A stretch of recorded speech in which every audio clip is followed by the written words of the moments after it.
Saudara-saudari, para hamba Tuhan, rekan-rekan guru di dalam Tuhan Yesus Kristus yang saya kasihi, mari kita memuji Tuhan dari pujian KPPK nomor 336. Pakailah waktumu. 336.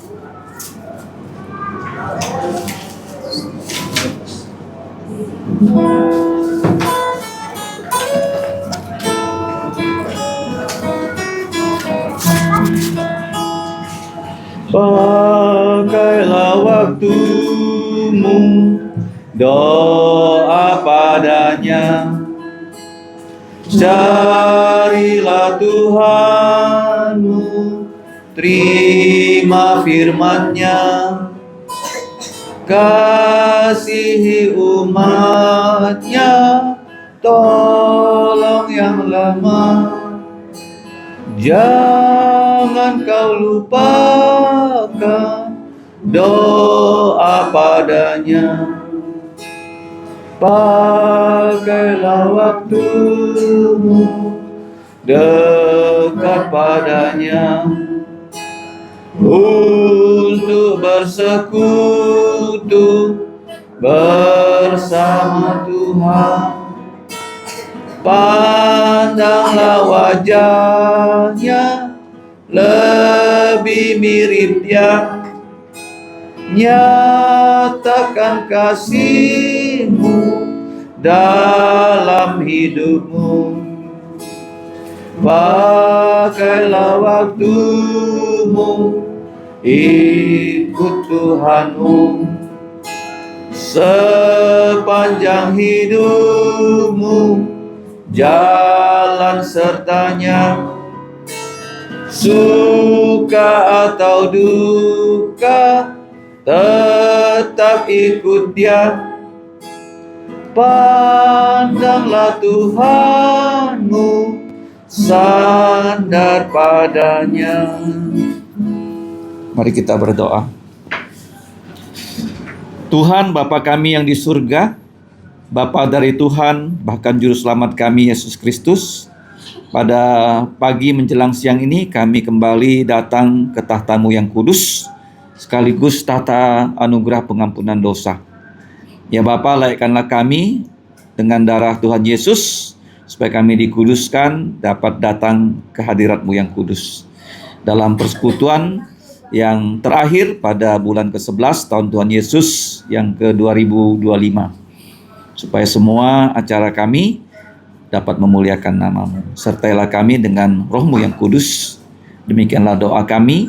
Dalam nama Tuhan Yesus kami berdoa dan berterima kasih. Amin. Mari kita membuka kitab Wahyu pasal 10, hanya 11 ayat saja. Wahyu 10 ayat 1 sampai 11, masing-masing satu ayat. Kalau sudah selesai, nanti dibaca lagi dari ayat yang pertama ya, supaya semua bisa dapat giliran membacanya. Wahyu 10, saya akan mulai dengan ayat yang pertama, nanti searah jarum jam. Demikianlah bunyi firman Tuhan ayat pertama. Dan aku melihat, bukan seorang ya, tapi satu malaikat lain yang kuat turun dari surga, berselubungkan awan, dan pelangi ada di atas kepalanya, dan mukanya seperti matahari, dan kakinya bagaikan tiang api.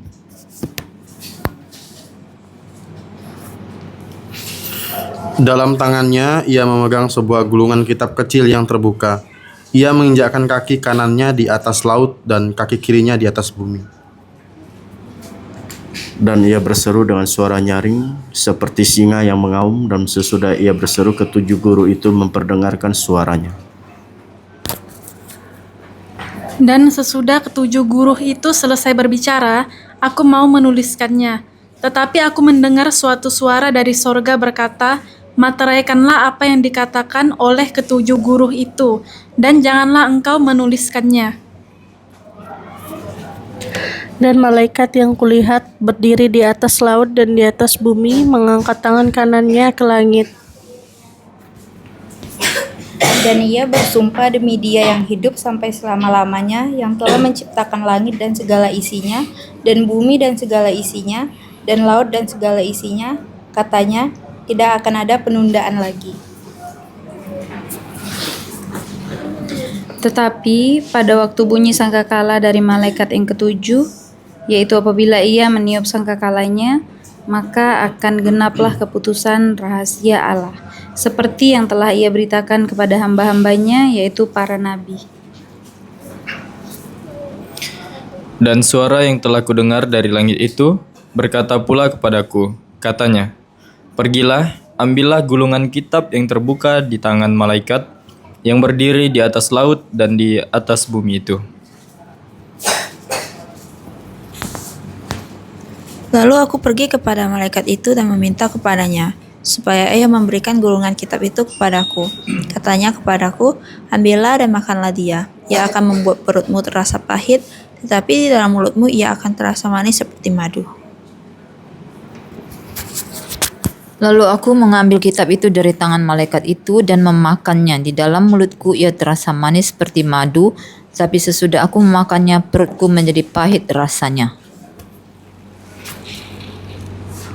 Maka ia berkata kepadaku, engkau harus bernubuat lagi kepada banyak bangsa, dan kaum, dan bahasa, dan raja.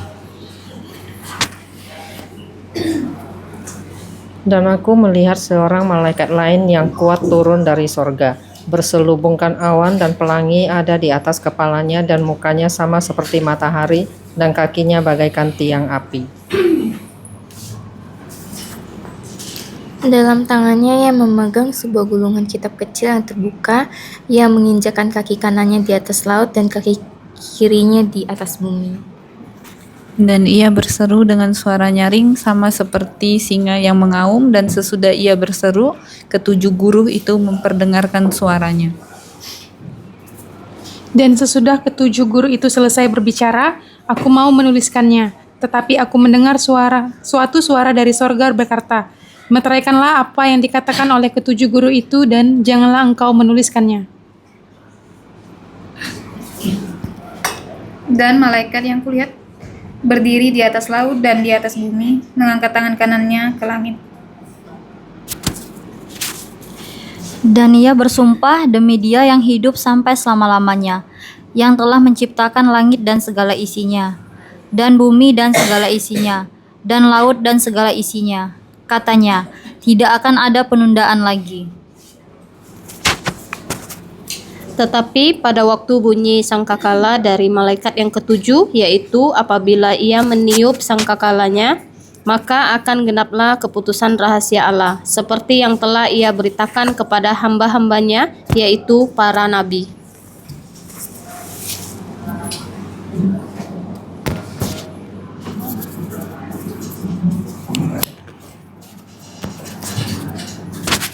Oke, kita bersyukur kita dapat diberi kesempatan oleh Tuhan untuk kembali mempelajari firman-Nya dari kitab Wahyu. Kita sudah sampai pasal 10 yang singkat sekali. Nah, di pasal 10 ini kalau kita mau membaginya, ayat 1 sampai ayat 4 itu adalah deskripsi tentang malaikat kuat. Deskripsi dari malaikat kuat. Kemudian ayat 5 sampai selesai itu adalah dekrit yang dia umumkan. Jadi deskripsi malaikat kuat. Nah, sekarang kalau kita membaca dan aku melihat. Nah, kata melihat ini begitu banyak di kitab Wahyu. Bukan hanya di pasal 10 Tapi kalau kita mau melihat banyak sekali di pasal yang lain, termasuk kalau kita lihat di pasal 4 ayat 1.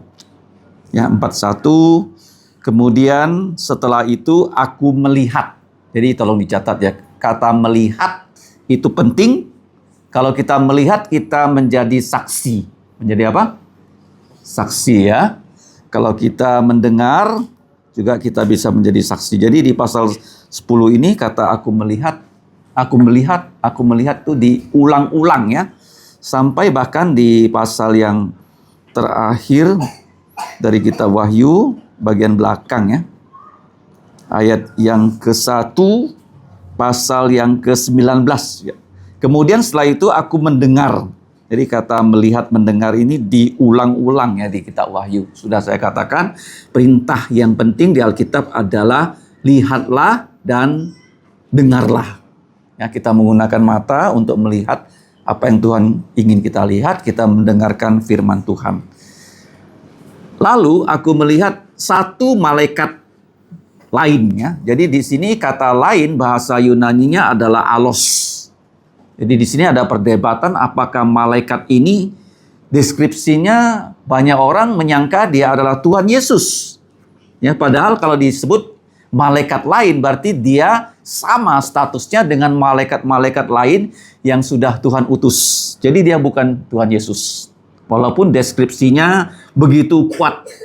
Nah, malaikat lain, alon, angelon, kuat di sini memang malaikat tuh banyak malaikat yang kuat ya. Kalau kamu baca di pasal 5. Ya, pasal berapa? 5. Wahyu 5, coba kita buka. Itu ada juga deskripsi malaikat kuat. Ayat 2. 5:2 ya. Dan aku melihat satu malaikat. Ingat ya, kalau terjemahan bahasa Indonesia disebut seorang malaikat. Memang nampaknya seperti orang, tapi dia bukan orang. Terjemahan yang lebih pas itu satu malaikat yang gagah. Yang apa? Gagah. Jadi dia bukan Tuhan Yesus di pasal 10 ini. Jadi banyak orang mengatakan dia ini adalah Tuhan Yesus. Sama sekali bukan. Kenapa? Nanti kita lihat ya, karena deskripsinya mirip ya dengan Tuhan Yesus. Nah, saya sudah kirimkan WA yang memberikan kita alasan-alasan mengapa malaikat kuat ini bukan Tuhan Yesus. Karena pertama ditulis dengan malaikat lain yang sama statusnya dengan malaikat-malaikat sebelumnya dan sama statusnya dengan malaikat-malaikat sesudah dia. Jadi alos ya, angelos ya, malaikat lain. Bukan heteros ya. Kalau heteros itu sejenis, yang lain betul-betul beda jenis. Itu yang pertama ya. Yang kedua, kalau kita melihat malaikat kuat, tadi saya sudah katakan di pasal 5 ada malaikat kuat. Ya, pasal 18 juga ada malaikat kuat. Yang ketiga, nah dia bersumpah kan di ayat yang ke pasal 10. Saya kembali ke pasal 10. Ayat yang ke-6. Dan ia bersumpah ya. Jadi ia bersumpah demi Allah yang hidup sampai selama-lamanya. Karena begini, kalau Yesus itu kan Allah, kalau dia bersumpah demi dirinya sendiri. Paham ya? Dia tidak akan bersumpah demi ya Allah Bapa, karena Allah Bapa itu sederajat dengan dia. Sederajat ya. Nah, mari kita buka di kitab Ibrani 6. Ya. Ibrani 6 ayat yang ke-13 ya. Ibrani 6:13. Mari kita baca sama-sama. 1, 2, 3. Sebab ketika Allah memberikan janjinya kepada Abraham, ia bersumpah demi dirinya sendiri, karena tidak ada orang yang lebih tinggi daripada dirinya sendiri. Jadi jelas dia bukan Yesus kan? Kalau Yesus dia bersumpah demi dirinya sendiri. Oke. Jadi itu alasan yang sudah kita lihat ya. Nah, sedangkan yang berikutnya, kalau kita lihat lagi, alasan berikutnya, nah, gelar-gelar Yesus itu disebut dengan jelas di kitab Wahyu. Nah, kalau saya kembali kepada WA yang sudah pernah saya kirim, ada 12 gelar Yesus kan. Yang pertama apa? Yesus disebut saksi setia. Yang pertama bangkit dari antara orang mati dan penguasa atas raja-raja di bumi, Wahyu 1:5. Kemudian yang kedua, Wahyu 1:13, putra manusia. Ya, putra Allah menjadi putra manusia. Ini kata yang penting ya, tolong dicatat. Putra Allah telah menjadi putra manusia supaya kita anak-anak manusia dapat diangkat menjadi anak-anak Allah. Itu menurut Yohanes Calvin. Paham ya? Yang ketiga, Yang awal dan yang akhir, pasal 1 ayat 17. Karena dia adalah yang kekal ya, Alfa dan Omega. Yang keempat, Yesus disebut yang hidup, pasal 1 ayat 18. Kemudian 2:18, Yesus diperkenalkan sebagai Putra Allah atau Allah Putra. Ini boleh dibalik-balik ya, Allah Putra atau Putra Allah. Seperti Yesus Kristus atau Kristus Yesus boleh kita balik-balik. Kalau orang Malaysia nggak boleh kan, misalnya dia punya bapak Daud, anaknya dikasih nama Sulaiman. Jadi nama dia ya di KTP itu Sulaiman Daud. Sulaiman, ya kamu nggak boleh balik jadi Daud Sulaiman. Nanti Daud Sulaiman nama bapaknya. Paham ya? Di Malaysia seperti itu ya. Orang Dayak juga sama. Misalnya dia namanya Gerard, ya, Wakil Menteri Olahraga. Ya, saya kenal baik dengan Gerard. Bapaknya Jabu. Jadi namanya apa? Gerard Jabu. Ya kan? Kamu nggak boleh panggil dia Jabu Gerard.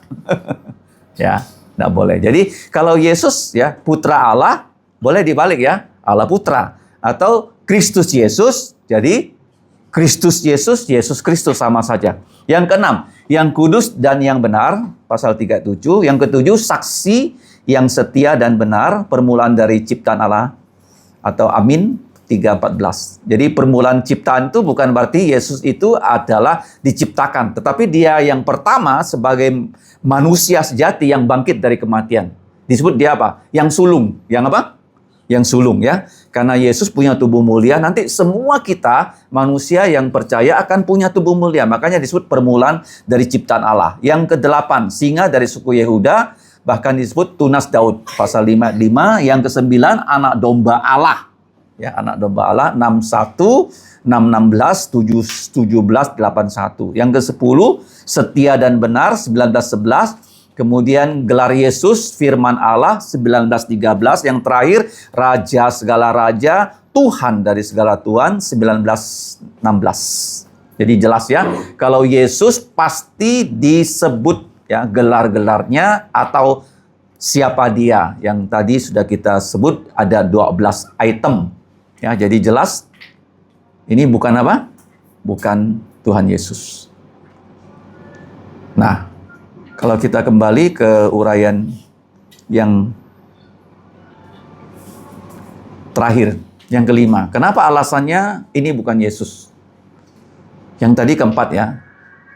Jati diri Yesus diperkenalkan dengan sejelas-jelasnya di Wahyu. Yang kelima alasannya, karena Yesus datang ke bumi untuk kedua kali, itu terjadi hanya satu kali. Tidak mungkin ya dia datang kakinya di mana, di yang kanan di laut, yang kiri di darat. Ya kan? Padahal Yesus kalau datang, dia kan datang di awan-awan dan semuanya ikut dengan dia datang, malaikat ikut dan kita ikut. Paham ya? Jadi tidak terjadi berkali-kali ya kedatangan Yesus yang kedua kali ke bumi, hanya satu kali ya. Mengerti ya? Jadi ada 5 alasan mengapa malaikat yang lain ini bukan siapa? Tuhan Yesus. Walaupun kalau kita lihat deskripsinya, kalau kita lihat ayat 1 sampai 4, orang bisa salah sangka dia adalah Yesus. Kenapa? Coba lihat ya. Dia turun dari sorga. Ya, kalau Yesus turun dari sorga, itu di akhir dari tribulasi besar. Di akhir apa? Tribulasi besar ya. Bukan di awal tribulasi besar seperti yang tadi kita baca. Kemudian yang kedua, bersulubungkan awan. Ya, ini orang menganggap ini seperti Yesus ya, turun di atas awan, bukan. Dan pelangi di atas kepalanya. Ya, awan itu melambangkan apa kalau kita melihat awan? Melambangkan apa awan? Melambangkan penghukuman di zamannya Nuh, ingat ya. Zaman Nuh, manusia dihukum dengan air bah. Setelah air bah itu surut, Tuhan membuat awan. Membuat apa? Ya, saya pernah bersaksi kan, awan itu tingginya kalau hujannya seperti sekarang ini berapa meter?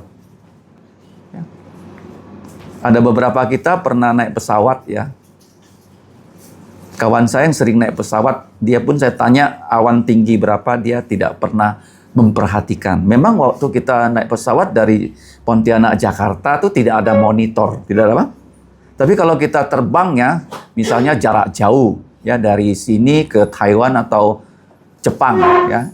Ya, jaraknya sudah 5 jam, 7 jam itu di depan tempat duduk kita ada monitor, ada apa?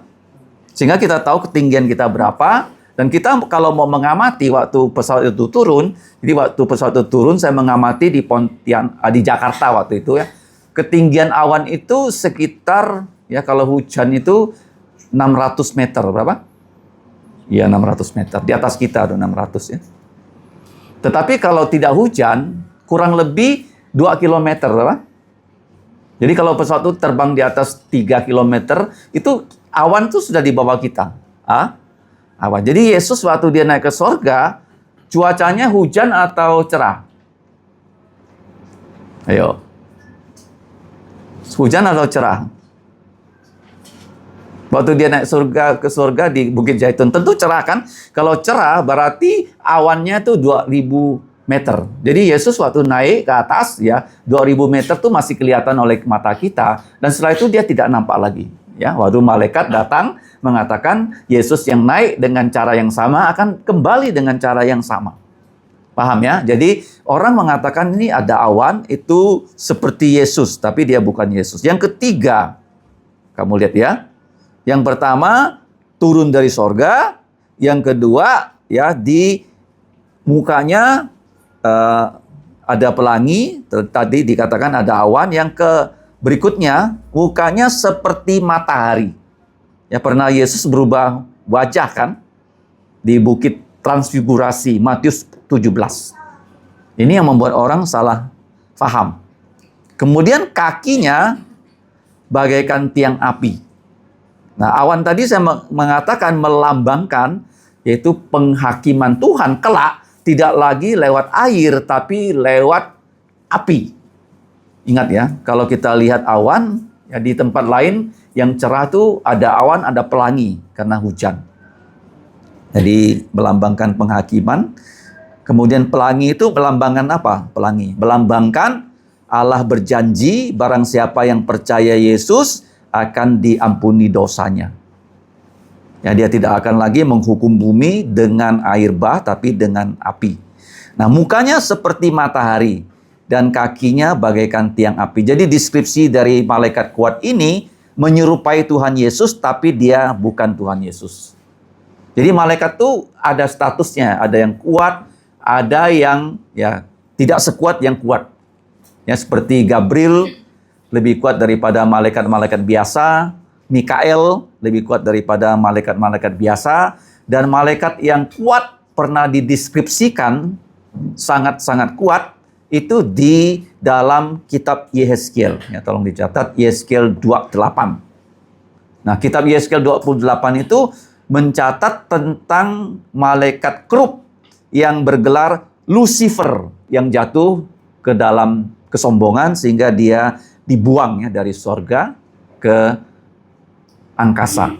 Lucifer. Kalau kita baca di kitab Yehezkiel 28 itu deskripsinya dapat kita identifikasi dengan tadi Wahyu pasal 10. Yang malaikat kuat.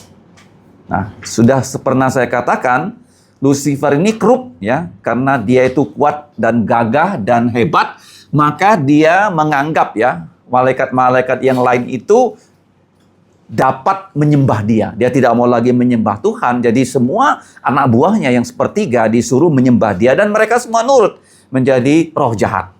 Dan Tuhan membuang mereka semua. Sepertiga malaikat. Jadi kalau kita lihat di tabut perjanjian kan. Ada 2 malaikat kerub yang dibuat berhadapan seperti ini. Identik ya. Identik. Ya. Jadi kedua kerub ini masing-masing melihat ya kawannya sama. Artinya mereka tidak bisa satu dengan yang lain saling menyombongkan diri. Seperti kerub yaitu Lucifer. Ya, di tabut perjanjian itu posisinya seperti ini. Yang satu kerub dengan kerub yang lain yang berhadapan. Jadi manusia juga seperti itu ya tidak boleh memiliki ya kesombongan menganggap yang lain lebih rendah daripada kita. Jadi jelas ya, kalau ditanya apakah malaikat kuat ini Yesus, banyak yang berpendapat seperti itu, tapi bukan. Nah, yang ketiga, ayat 3. Dan ia berseru dengan suara nyaring seperti singa yang mengaum. Ini juga ya, mengatakan kepada kita, dia ya, bisa disalah sangka ya seperti adalah Yesus, bukan? Dan sesudah ia berseru, nah di sini ketujuh guru memperdengarkan suaranya. Jadi deskripsi malaikat kuat ini sudah kita bahas di ayat 1 sampai 4. Dan sesudah ketujuh guru itu selesai berbicara. Jadi ini adalah satu mukjizat ya, di mana kalau guru ya memperdengarkan suaranya kan hanya suara keras, tapi kenapa sekarang ada kata-kata yang keluar? Dan aku mau menuliskan kata-kata itu, tetapi ya ada suara dari sorga yang melarang. Jadi kata-kata itu tidak boleh ditulis. Meteraikanlah apa yang dikatakan oleh ketujuh guru itu, dan ya janganlah engkau menuliskannya. Nah ini penting ya, tidak semua hal-hal yang Tuhan ingin laksanakan dia sampaikan kepada manusia. Coba kita buka ayat yang sangat penting yang tidak boleh kita ketahui. Kalau kita bisa tahu, kita diberitahu. Kalau kita tidak tahu, itu haknya Tuhan untuk ya menyembunyikannya di dalam kitab Ulangan 29. Gampang diingat ya, Ulangan 29. Selalu ayat ini kita baca ya kalau kita belajar firman Tuhan. Kita baca sekali lagi bersama-sama. 29. 1, 2, 3. Hal-hal yang tersembunyi ialah untuk Tuhan Allah kita, tetapi hal-hal yang dinyatakan ialah untuk kita dan untuk anak-anak kita sampai selama-lamanya, supaya kita melakukan segala perkataan hukum Taurat ini. Jadi begini ya, kita memiliki firman Tuhan, itu Tuhan ingin kita pelajari. Tapi bukan hanya kita tahu, tapi anak-anak kita juga perlu kita beritahu. Seperti kalau kita menjadi guru, ya kita harus cari kesempatan untuk menyampaikan ya firman kepada anak-anak yang kita ajar.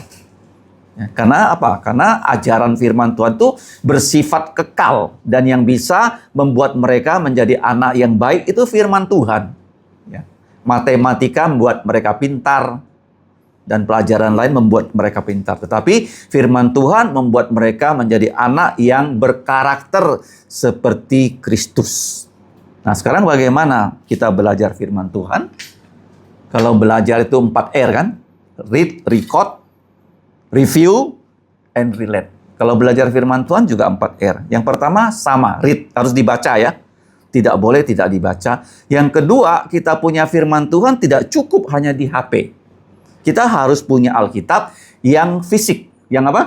Fisik. Supaya bisa yang kedua, remark. Di garis bawahi. Ya, di garis bawahi. Ya, yang kita baca, dan ayat itu sekarang kita mengerti, ya kita inginnya, mengingatnya, kita kasih garis bawah. Itu yang kedua. Yang ketiga, apa? Harus diingat. Remember. Jangan sampai firman Tuhan kita baca, kita terima, kemudian nggak kita ingat. Ya, harus diingat. Yang ketiga ya, seperti Yesus waktu dicobai, dia hanya menggunakan firman Tuhan. Sudah ada ditulis. Dia hanya menggunakan firman Tuhan untuk mengalahkan iblis. Karena iblis hanya takut dua hal. Apa dia takut? Satu, firman Tuhan. Kalau firman Tuhan disampaikan, dia nggak bisa bantah. Yang pertama. Yang kedua apa? Darah Yesus. Kalau tidak ada darah Yesus, dia nggak takut. Siapapun kamu, ya pasti ditelannya oleh iblis. Iblis itu seperti singa. Mau kamu presiden, ya Prabowo, kalau ketemu iblis, tidak ada darah Yesus, habis. Tapi kalau kita, ya ada darah Yesus, dia nggak berani telan kita. Ngerti ya? Dua hal yang dia takuti, apa tuh? Darah Yesus dan firman Tuhan. Makanya kita harus menjadi anak-anak Tuhan yang masih muda, otak-otaknya masih fresh. Nah, hafalkan firman Tuhan sebanyak mungkin, apa? Ya, jadi kamu punya Alkitab, kamu kasih tanda. Oh, ini Kejadian 3:15. Ini ayat yang mau saya hafal. Kejadian 6 ayat 5. Terus ya sampai Wahyu. Ayat-ayat mana yang mau kamu hafal? Bukan hanya dengan HP, tapi dengan apa? Alkitab yang berbentuk fisik. Kita kembali ya ke Wahyu pasal yang ke-10. Sekarang kita sudah masuk di ayat yang ke-5. 5 sampai 11 itu adalah dekrit yang malaikat ini umumkan. Dan malaikat yang kulihat kakinya di kaki kanan di atas laut, kaki kiri di atas tanah, dan dia mengangkat tangan kanannya ke langit. Nah, yang keenam, dan dia bersumpah demi Allah yang hidup sampai selama-lamanya, yang telah. Jadi di sini ada deskripsi tentang Allah ya. Kalau kita ditanya belajar Alkitab tuh belajar tentang apa? Utamanya ada 4. Kalau sistematik teologi di sekolah Alkitab FBBC. Yang pertama, tolong diingat tentang Allah. Kalau kita belajar Alkitab, di dalamnya kita belajar tentang Allah. Allah yang seperti apa? Yang hidup selama-lamanya, apa perbuatannya, yang telah menciptakan langit dan segala isinya, bumi dan segala isinya, dan laut dan segala isinya.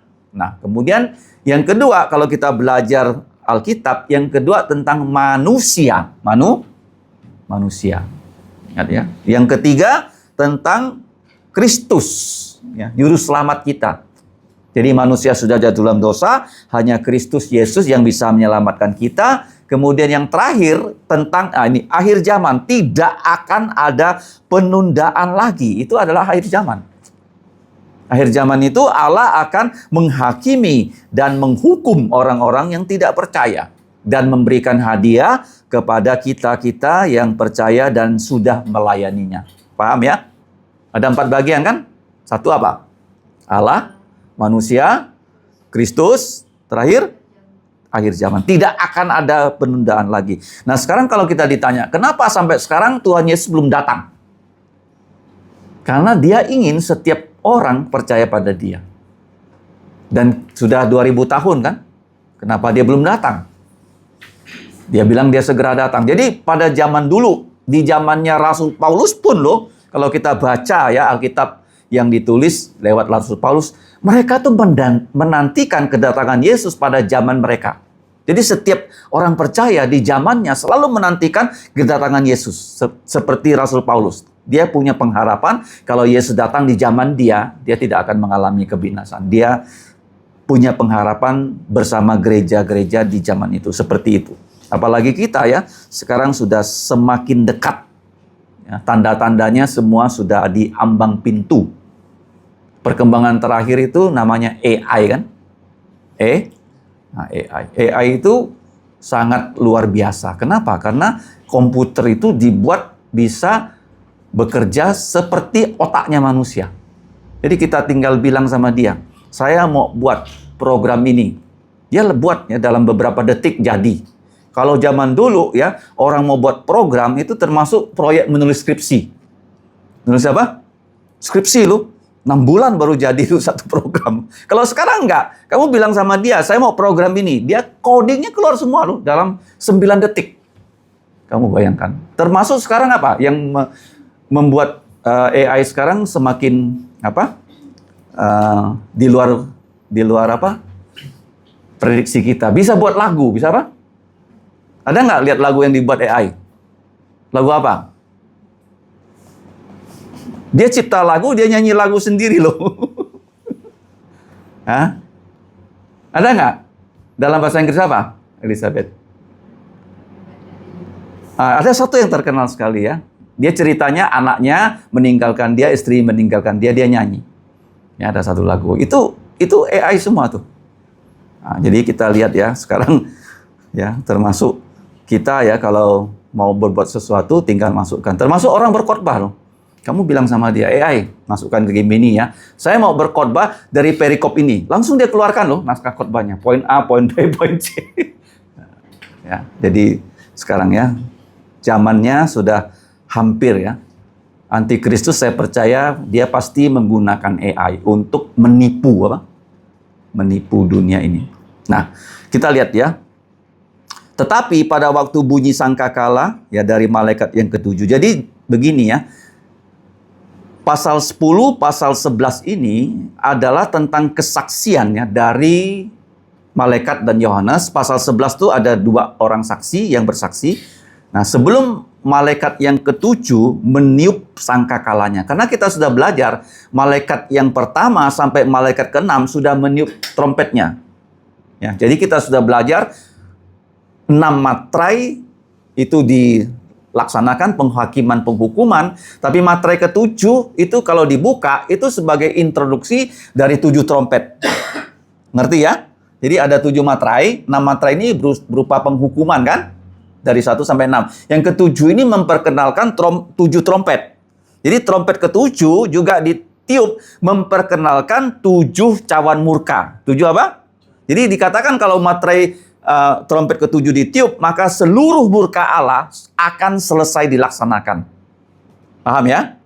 Jadi mengingatnya apa? 7 materai, materai ke-7 sebagai introduksi dari 7 trompet. 7 trompet dari 1 sampai 6 penghakiman penghukuman, tapi trompet ke-7 memperkenalkan 7 cawan murka Allah. Masih ingat 7 materainya? Coba review. Kuda putih, merah, hitam, hijau, ya. Putih, apa itu putih? Damai semu. Ya, 3,5 tahun itu ada antikristus yang diberi izin oleh Allah menguasai dunia dengan perdamaian semunya. Perdamaian apa? Semunya. 3,5 tahun. Kuda putih. Dia memakai busur, tidak ada panah, nunggang kuda putih. Kuda kedua merah. Apa lambangnya? Perang. Bangsa lawan bangsa. Kuda hitam, kelaparan. Kuda hijau, sampar yang membuat kematian. Jadi sudah 4 kuda. Kemudian yang kelima, materai dibuka, ada banyak jiwa di bawah mesbah. Kenapa di bawah mesbah? Tadi ada yang lewat bawah meja kan? Kenapa lewat bawah meja? Kenapa di bawah meja, altar atau mesbah? Kenapa? Kenapa jiwa-jiwa yang disembelih itu berada di bawah ini mesbah? Kenapa? Karena mereka itu sudah ditebus oleh Yesus. Ya Pak? Dan apa doa mereka? Masih ingat doa mereka apa? Berapa lama lagi Tuhan bahwa mereka yang membunuh kami tidak dihukum? Ya, how long? Jadi itu disebut sebagai doa imprekatori. Karena begini ya, manusia itu tidak diberi tugas oleh Tuhan untuk menghukum ya, menghukum tak, menghakimi ya, tapi menghukum tidak. Kenapa? Karena ya manusia kalau diberi kesempatan menghukum, dia bisa menghukum lebih daripada orang yang harus dihukum. Contohnya, orang kalau curi sepeda motor, biasanya kena apa di Jakarta dulu? Dibakar mati kan? Apakah boleh mencuri sepeda motor orangnya dibakar mati? Kan nggak boleh. Ya, paham ya? Jadi manusia itu cenderung kelebihan menghukum, tapi kalau saudaranya sendiri, dia hukumnya diperingan. Ya kan? Karena saudaranya sendiri. Kalau saudaranya sendiri kena hukum, dia nggak terima, dia bisa balas dendam. Seperti kasusnya itu, yang kemarin ketua KPK sudah mati. Dia menghukum bapak mertua dari AHY, dimasukkan penjara. Bekas Direktur Bank Indonesia, orang Batak. Tapi setelah itu kepala KPK-nya ya dibuat jadi kasus. Ada perempuannya, ada orang ditembak mati, dianggap dia menembak mati hingga dimasukkan penjara. Jadi penghukuman manusia itu bisa berbentuk balas dendam atau kurang menghukum atau kelebihan menghukum. Jadi tidak ada cerita manusia diberi ya hak untuk menghukum, tidak ada. Kecuali pemerintah ya, kita hanya diberi hak untuk berdoa. Kalau kita mendapatkan perlakuan tidak baik, kita hanya bisa berdoa dan hukuman itu hanya dijatuhkan oleh Tuhan ya. Ya, hak balas dendam itu haknya Tuhan. Nah, kalau kita lihat berikutnya. Di sangkakala yang pertama apa itu? Jadi sudah ada 5 ya materai dibuka. Malaikat yang kelima membuka materai, dan materai kelima itu bukannya Yesus membuka materai dan malaikat kelima yang mengumumkan ada orang berdoa di bawah altar. Ya, malaikat yang keenam memberikan hukuman di materai keenam. Ya, tolong dicatat ada 6 hukumannya. 6 hukuman. Hukuman yang pertama gempa di bumi ya. Gempa di bumi. Gempa. Kemudian setelah itu langit ya. Langit dihukum ya, bermacam-macam. meteornya jatuh, bulan jadi darah, matahari jadi gelap. Kemudian kalau kita lihat setelah itu ada hukuman untuk bumi, terjadi gempa bumi yang besar, kemudian di bumi ya bukan hanya gempa terjadi, pulau-pulau juga bergeser. Ya, jadi itu hukuman dari meterai yang ke-6.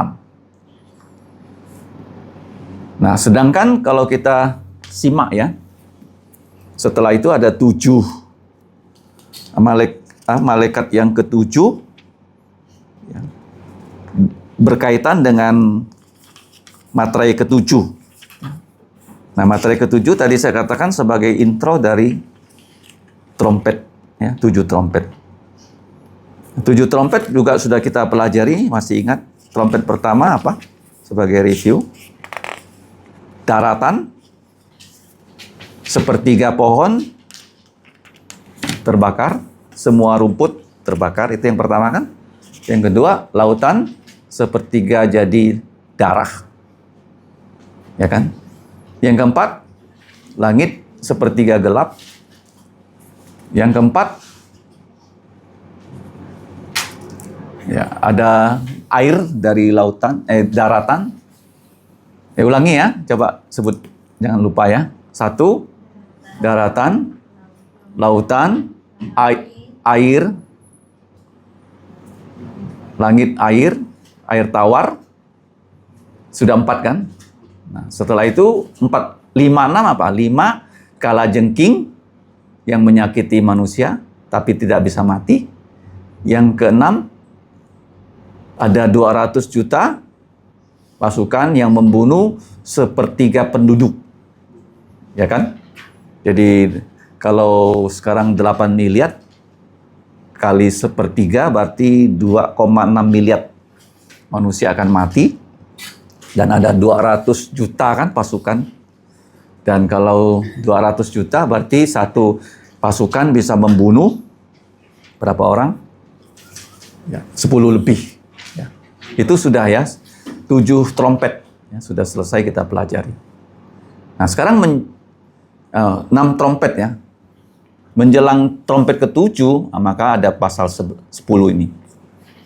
Makanya di situ dikatakan, tetapi pada waktu bunyi trompet dari malaikat ke-7, yaitu apabila ia meniup trompetnya, maka akan genaplah keputusan rahasia Allah, ayat 7, seperti yang telah ia beritakan kepada hamba-hambanya, yaitu para nabi.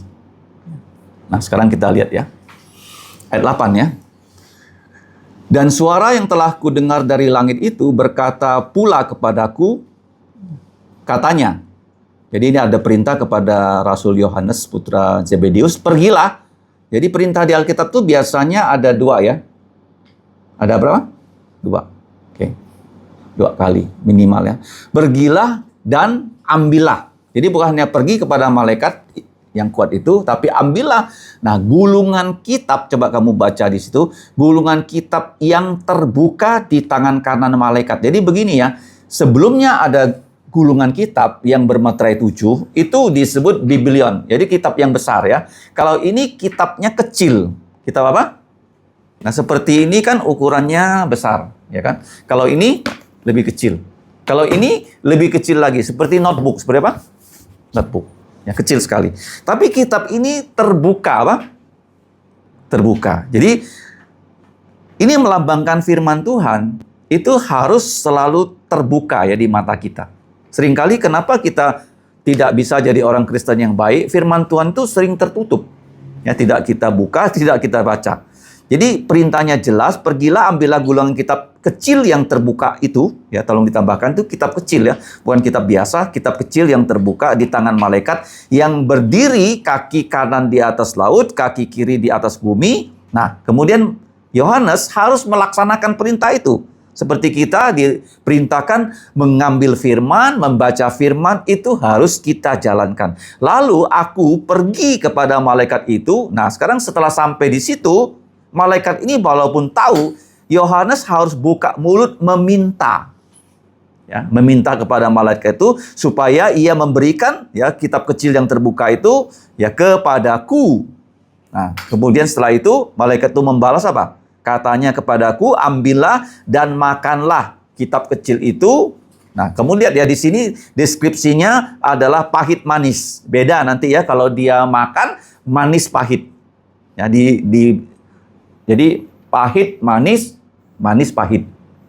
Coba lihat ya. Pahit, manis, manis, pahit. Jadi Alkitab itu selalu ya dalam struktur yang disebut kiastik. Tahu nggak kiastik? A, B, B, A. Coba ya. A, B, B, A. Ya, karena huruf Yunani ada yang seperti ini. Ki. Simbol apa?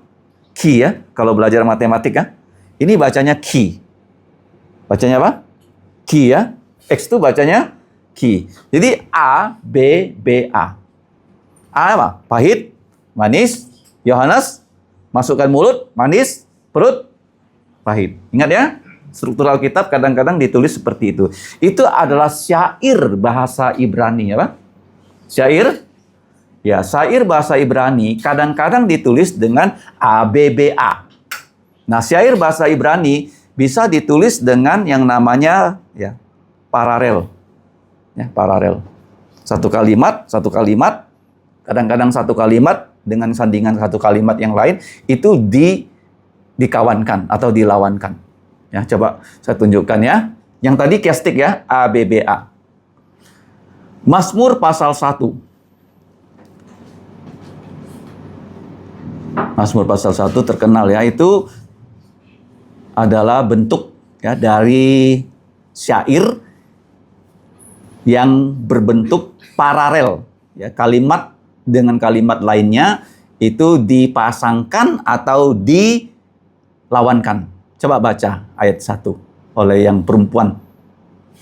Yang 2 laki-laki. 1, 2, 3. Berbahagialah orang yang tidak berjalan menurut nasihat orang fasik, yang tidak berdiri di jalan orang berdosa, dan yang tidak duduk dalam kumpulan pencongkol. Pria ayat 2. Tetapi yang kesukaannya adalah Taurat Tuhan, dan yang merenungkan Taurat itu siang dan malam. Jadi ada kalimat panjang yang pertama disandingkan dengan kalimat panjang kedua. Kata sandingnya itu apa? Tetapi.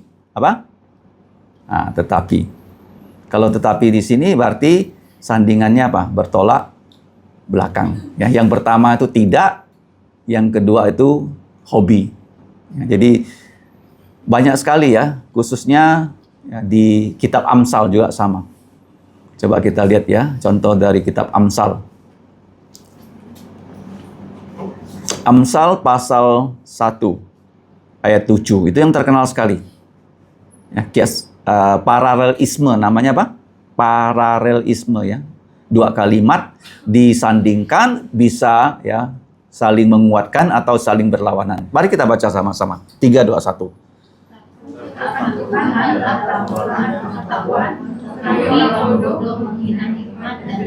Ya, jadi takut akan Tuhan adalah permulaan pengetahuan. Lawannya apa?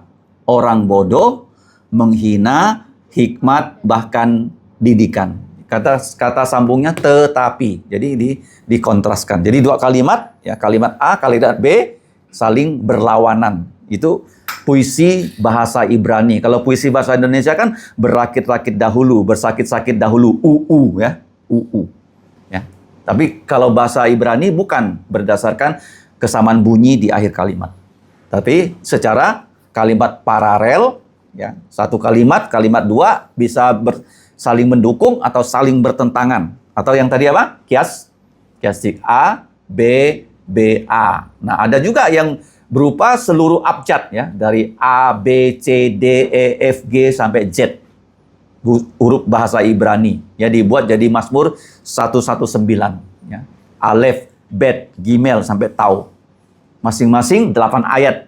Alefnya 8 ayat, Befnya 8 ayat, Taunya 8 ayat. Ya, 22 abjad kali 8, 176 ayat. Jadi itulah syair orang Ibrani. Kita kembali terakhir di Wahyu pasal yang ke-10. Ya. Ditulis secara apa? Kiastik ya.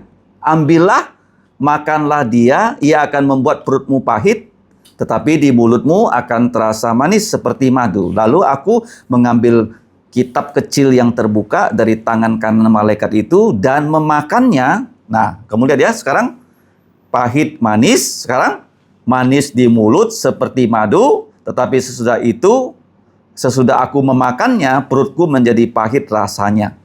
Nah, kemudian perintah yang terakhir, maka ia berkata kepadaku, engkau harus bernubuat lagi kepada banyak bangsa, di sini banyak orang. Nah, banyak kaum itu banyak etnis ya. Banyak bahasa, biasanya etnis itu ditandai dengan bahasa. Dan kepada raja. Kok bisa raja ya? Raja itu kalau kita lihat ya, zaman sekarang orang tidak mau memperhatikan kitab suci, tapi nanti ya setelah peristiwa ini terjadi nanti ya di akhir zaman orang akan melihat ya wahyu ini digenapi oleh Tuhan. Nah, sekarang pertanyaannya, mengapa Alkitab ya kitab itu dimakan? Mengapa begitu? Karena firman Tuhan pernah di Alkitab diumpamakan seperti makanan. Saya juga sudah share kan? Coba di review lagi. Yang pertama, firman Tuhan seperti apa? Firman Tuhan seperti apa? Roti, di mana itu ayatnya? Dalam kitab Matius 4 ayat 4. Tolong dibaca. Siapa yang mau baca? 4. Matius 4 ayat 4 ya. Matius 4 ayat 4, tetapi Yesus menjawab, ada tertulis manusia hidup. Ulangi. Matius 4 ayat yang 4, tetapi Yesus menjawab, ada tertulis manusia hidup bukan dari roti saja, tetapi dari setiap firman yang keluar dari mulut Allah. Ya, silakan. Yang berikutnya bukan hanya roti, itu Yesus bilang roti, tapi sekarang yang berikutnya seperti apa? Susu asi. Gampang ingat ayatnya? 1 Petrus 2 ayat 2 kan? Tadi 4 ya. Silakan. Siapa yang sudah terbuka bagian firman Tuhan itu?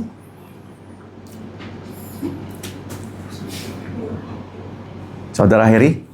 Sudah? Nah, ini.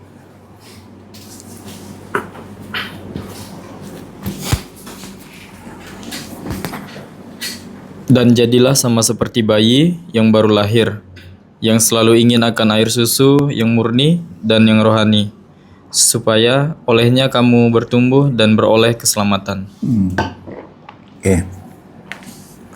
Sekarang yang berikutnya itu ada di 1 Korintus pasal 3. Ayatnya ayat pertama dan ayat 2.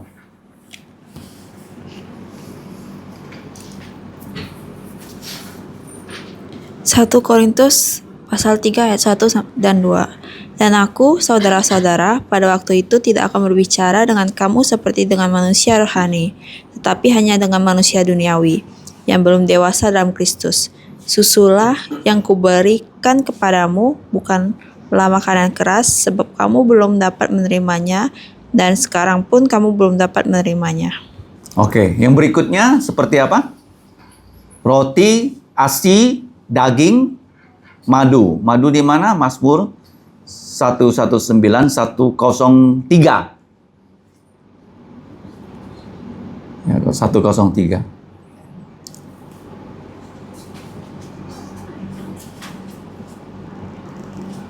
Silakan.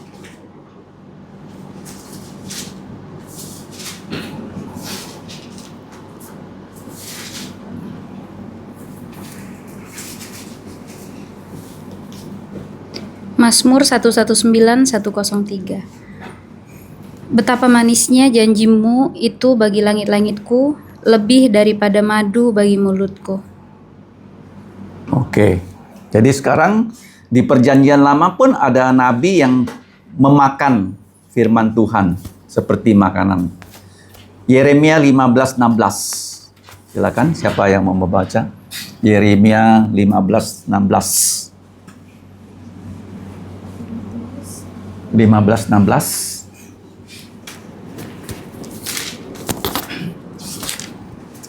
Yeremia pasal 15 ayat 16. Apabila aku bertemu dengan perkataan-perkataanmu, maka aku menikmatinya. Firmanmu itu menjadi kegirangan bagiku dan menjadi kesukaan hatiku. Sebab namamu telah diserukan atasku ya Tuhan, Allah semesta alam. Ya, jadi dia memakan ya, menikmati. Yang terakhir itu Yeskel. Ini sama dengan Yohanes di Yeskel 2 ayat 9 sampai pasal 3 ayat 4. Silakan dibaca.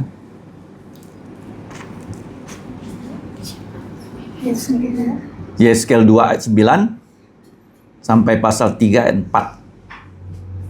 Ini secara literal seperti Yohanes di kitab Wahyu pasal 10.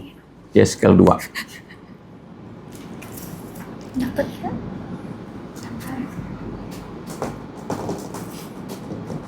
Yeskel 2 ayat 9 sampai pasal 3 ayat 4.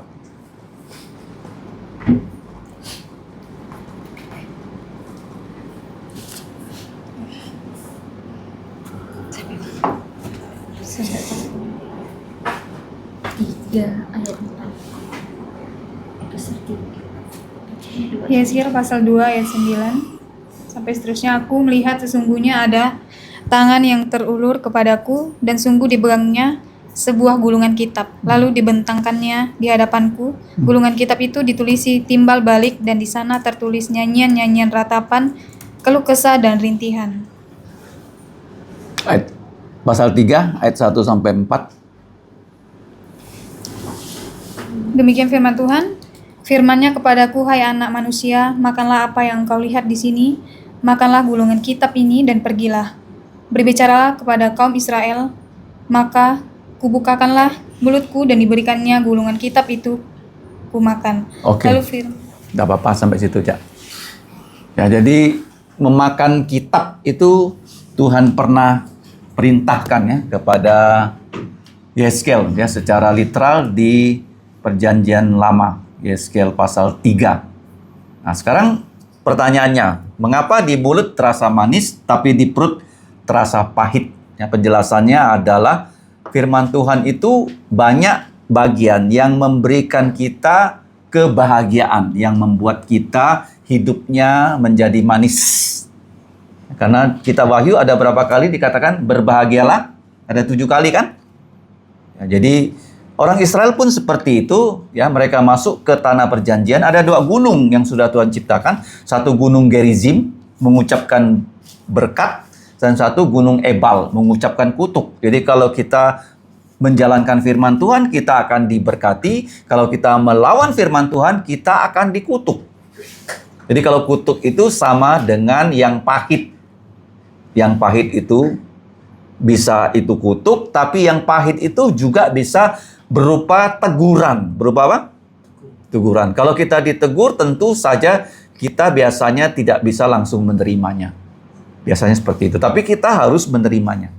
Kalau kita menerimanya, kita bertobat, maka kita akan diberkati. Tetapi kalau ada orang yang ditegur, tapi tidak mau bertobat, akhirnya Tuhan menghukum dia. Ya, tidak ada jalan kembali lagi. Jadi firman Tuhan itu yang pahit itu seperti teguran yang adalah obat. Terasa pahit. Atau nanti orang yang tidak mau menerima teguran, tidak mau bertobat, pahit itu sama dengan neraka atau api kekal di danau api yang tidak akan pernah berakhir kepahitan itu. Masih ingat gak siapa yang mengatakan namanya jangan dipanggil manis, tapi dipanggil pahit? Siapa orang itu? Naomi artinya manis atau pahit? Hah? Artinya manis. Tapi dia minta panggil pahit. Apa tuh pahit? Bahasa Ibraninya? Mara. Air pahit di Mara. Jadi Mara itu disebut air pahit. Jadi kalau kamu hidupnya manis, ikuti firman Tuhan. Kalau mau pahit, gampang aja ya. Lawan aja firman Tuhan. Pasti hidupnya pahit. Ya, jadi kita bersyukur kita sudah belajar Wahyu pasal 10. Deskripsi dari malaikat kuat dan dekrit apa yang dia sebutkan. Yang terakhir, Yohanes disuruh bernubuat lagi. Karena pertama di pasal 1 dia disuruh bernubuat dan sudah dia lakukan, dan sekarang dia melakukan lagi. Artinya begini, kita mengajar firman Tuhan, ya, kemarin mengajar, hari ini mengajar, upahnya apa? Besok masih bisa mengajar. Apa upah kamu jadi guru? Kemarin ngajar, hari ini ngajar, upahnya apa? Besok boleh ngajar lagi. Ngerti? Apa upahnya jadi guru? Kemarin ngajar, hari ini ngajar, besok ngajar lagi. Itu upah loh. Seperti Yesus ya. Sampai dia mati dia mengajar. Sampai dia mati bahkan disalib pun dia mengajar. Mari kita berdoa. Bapa di sorga, kami bersyukur di akhir semester bukan hanya anak-anak bisa belajar dan mereview dari pelajaran mereka, tapi kami para guru dan hamba-Mu juga bisa belajar dan mereview apa yang sudah kami pelajari dari kitab Wahyu. Sesungguhnya kami perlu Engkau membantu agar kami bisa menyimpan firman-Mu, sehingga kami bisa menjadi saksi seperti Rasul Yohanes, sehingga banyak orang bisa percaya Yesus dan diselamatkan, supaya hidup mereka tidak menjadi pahit, tapi bisa menjadi manis karena Engkau memberkati kami. Ampunilah segala kelemahan dan dosa kami, karena seringkali kami lalai membaca dan merenungkan dan menjalankan firman-Mu. Dengarkan doa kami, berkatilah semua anak-anak-Mu yang sudah belajar firman-Mu pada siang hari ini. Dalam nama Tuhan Yesus kami bersyukur dan berdoa. Amin. Selanjutnya pokok doa